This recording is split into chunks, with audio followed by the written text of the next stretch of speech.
Welcome back everyone for week 7 of my study abroad trip. As you just saw, I was eating dinner with my roommates at our favorite restaurant, kind of down the street, a few blocks away, called Crepes and Waffles. And then there was a little bit of shopping on Gran Via at Primark. So then that Friday, my friends and I decided to surprise Kathleen for her birthday. Now if you remember, her birthday was the weekend before while we were in Morocco, but we wanted to celebrate it in Madrid, you know, go out, have a good time. So we surprised her at a tapas restaurant. And then after that, we actually went to Plaza Mayor, where that whole weekend they were celebrating the Plaza's birthday, and it was 400 years old. I believe that there were 2 shows each night throughout that weekend. I actually went to see 2. I went on Friday, and I believe I went on Saturday as well, or maybe I went on Sunday, I couldn't remember. Plaza show was amazing because the plaza has 4 facades, and it was a complete light show on the facades, and it told the story of the plaza. So it told the story of what the plaza was before, how it got built, kind of the different festivities that happened, what the royals did. Their bulls were brought in for bullfights. There were very happy occasions, such like Christmas, 3 Kings Day, like celebrations. There were bad things that also happened in the history of the plaza. The plaza was used for execution at times. There was also a big fire that basically tore down a wall of the facade, and so that had to be rebuilt. The war also happened. You have Franco who's in power, but in the end, it's more of a joyous rebuilding of the plaza. And you know, after Spain was freed from the dictatorship, you'll love it. I mean, I loved it. After Spain was freed from the dictatorship, kind of the hope that came with all of Spain, but it's brought into this plaza because the plaza is where like a community comes to meet, and it has these beautiful voices. I think you'll really like it. That was my favorite part at the very end. So it's the idea and vision of hope for the future of Spain. And then after that show was over, because I believe we saw the earlier showing, went out for drinks, celebrate with Kathleen. Then we went out to Icon, had a little fun, got her birthday champagne, and then that was the night.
evening, my roommates, some additional friends from U of I and from other schools that went to Comillas, we all got together and we rode the teleferico, which is basically the cable car, across like the Rose Garden and like Parque de Oeste, across that, and then we went to Casa de Campo. And Casa de Campo used to be the hunting grounds of the royals, but now it's like this really huge park where you can just go walk and, you know, hike, but enjoy the scenery. So we walked around for most of the day. We actually found like a really nice spot. We found two spots. We found a spot where you can like see all the city, which is pretty cool. But then on the other side of Casa de Campo, we found a spot where you can see the mountains from within the city center. So that was really cool and it was very relaxing.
So that night, my roommates and I, along with a few people from Colorado School of Mines, we went out to this club called Fabric. So this is a Spanish club, not like the other places we've been because more American international students would be there, but this was, we got on a bus, rode like, I don't know, 15-20 minutes to this other location, and it's this huge, I would say, it's like, if you had like a convention center, not a convention center, but basically like a hotel resort, some large building with multiple very large rooms for different events, but it was only for EDM. So it was wild. I think there were 4 different stages and then lots of other different rooms. I walked around, saw everything, went to like this cool outdoor area, but it's kind of chilly, so didn't stay outside for too long. We went there to see Headhunters perform, and it's different from when you see a set like in the United States where the main act might go on at, I don't know, say like 11 o'clock, and then his set will be like 2 hours long. So Headhunters went on at like maybe 1:30 or 2 or something like that. It was really late. And that, like I said, this is like called the Spanish party, because when the Spanish party, they stay out till like 6 a.m. My friends and I, we lasted barely till 4 o'clock, but we couldn't go back to Madrid, like where we were gonna like go back to our apartments and stuff, until 4 o'clock. So we literally waited by the buses and like were the first people on the bus because we were so tired.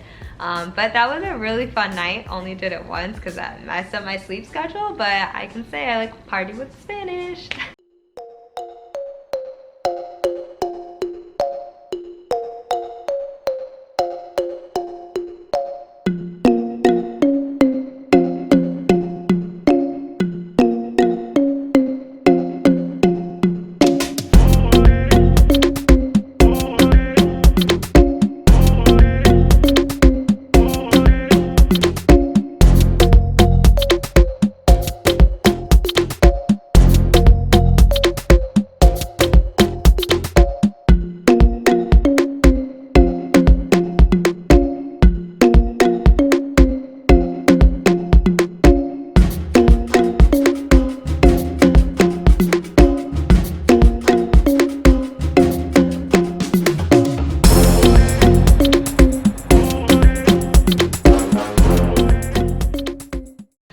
woke up early and I went to mass at the cathedral that's right next to the royal palace. Personally, it's my favorite artistically. It's very beautiful to look at on the inside. And that was my week 7 in Madrid. And I'll see you guys next time on my study abroad journey in Vienna. Until then, bye!